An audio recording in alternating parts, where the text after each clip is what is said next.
नमस्कार दोस्तों, आज के हमारे इस वीडियो में हम आपके लिए पुत्रदा एकादशी व्रत कथा लेकर आए हैं। द्वापर युग में एक बार महाराज युधिष्ठिर ने श्री कृष्ण से पूछा, केशव कृपा करके यह बताइए पुत्रदा एकादशी का क्या विधान है और इस दिन किस देवता की पूजा होती है। तब भगवान श्री कृष्ण बोले, धर्मराज आपका प्रश्न बहुत उत्तम है। यह सभी पापों को हरने वाली है। इसमें सभी मनोकामनाएं तथा सिद्धियों के दाता नारायण भगवान की पूजा होती है। इस समस्त संसार में पुत्रदा एकादशी के समान दूसरा कोई व्रत नहीं है। पुत्रदा का अर्थ है पुत्र देने वाली, अर्थात यह व्रत निसंतान लोगों को संतान प्रदान करने वाला है। हे राजन, अब मैं आपको पुत्रदा एकादशी के महत्व से जुड़ी एक कथा सुनाता हूँ। ध्यान पूर्वक सुने। एक समय भद्रावती नामक नगरी में सुकेतु नामक राजा राज्य करता था। उसकी पत्नी का नाम सव्या था। राजा के पास धन, वैभव, राज्य आदि किसी प्रकार की कोई कमी नहीं थी, परंतु उसके कोई संतान नहीं थी। इस कारण राजा और उसकी पत्नी दोनों चिंतित रहते थे। राजा यह सोचकर चिंतित रहते थे कि हमारे लिए पिंडदान कौन करेगा। बिना पुत्र के पितरों और देवताओं का ऋण मैं कैसे चुकाऊंगा। अवश्य ही मैंने पिछले जन्म में कोई बुरे कर्म किए होंगे, इसलिए मेरे पुत्र नहीं हैं। राजा को इस प्रकार चिंता में डूबा देख रानी सव्या भी हर समय चिंतित रहती थी। एक दिन राजा चिंता में इतने मग्न हो गए कि उन्होंने अपने प्राण त्यागने का निश्चय किया, परंतु आत्मघाती को महापाप समझकर वह अपना अश्व लेकर सोच विचार में डूबे हुए जंगल की ओर चले गए। वहां अनेकों प्रकार के पक्षियों और पेड़ पौधों को देखते हुए राजा आगे चलते जा रहे थे।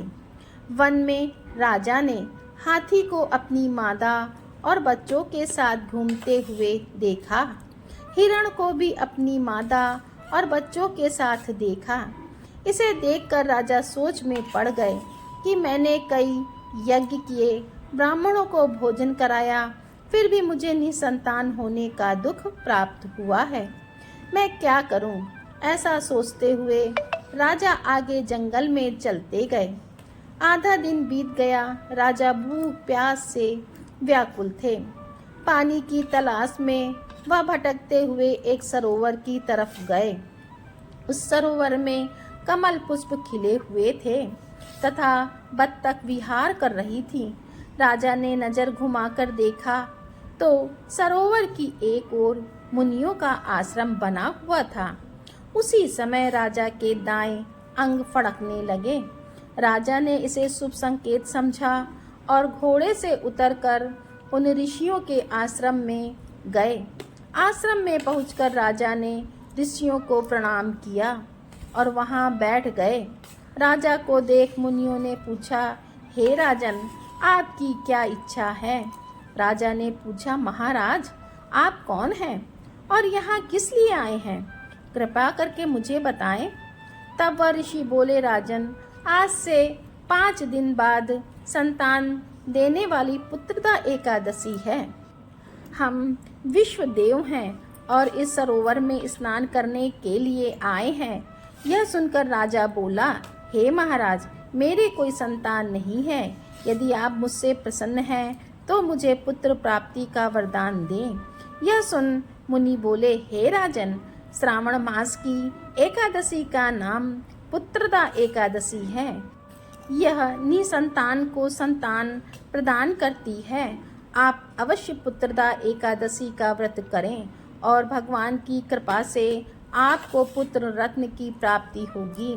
मुनि के वचनों को सुनकर राजा को संतोष हुआ और उसने महल में जाकर रानी सव्या को सारी बात बता दी और पुत्रदा एकादशी के दिन राजा और रानी दोनों ने पुत्र प्राप्ति की इच्छा से पूरे विधि विधान से पुत्रदा एकादशी का व्रत किया और द्वादशी के दिन पारण किया।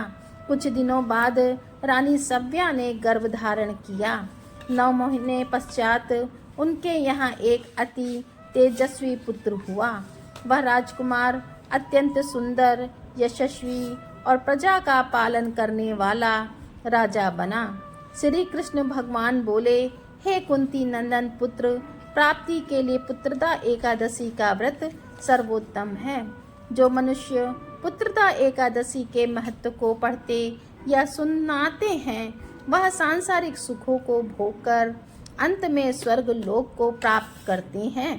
पुत्रदा एकादशी का व्रत करने वाले व्यक्ति को सुबह जल्दी उठकर स्नान आदि से निवृत्त होकर संतान प्राप्ति के लिए पति पत्नी दोनों को स्नान के पश्चात पूरे विधि विधान से श्री हरि नारायण की पूजा अर्चना करनी चाहिए। इसके साथ पुत्रदा एकादशी की कथा सुननी चाहिए, आरती करनी चाहिए। भगवान नारायण इस कथा को कहते सुनते और हुंकार भरते सब पर कृपा करिए, सबकी मनोकामनाएं पूर्ण करिए। बोलो श्री हरि नारायण विष्णु की जय। दोस्तों, आपको पुत्रदा एकादशी की कथा कैसी लगी कमेंट में अवश्य लिखें। वीडियो को लाइक करें, सब्सक्राइब करें और शेयर अवश्य करें। राधे राधे।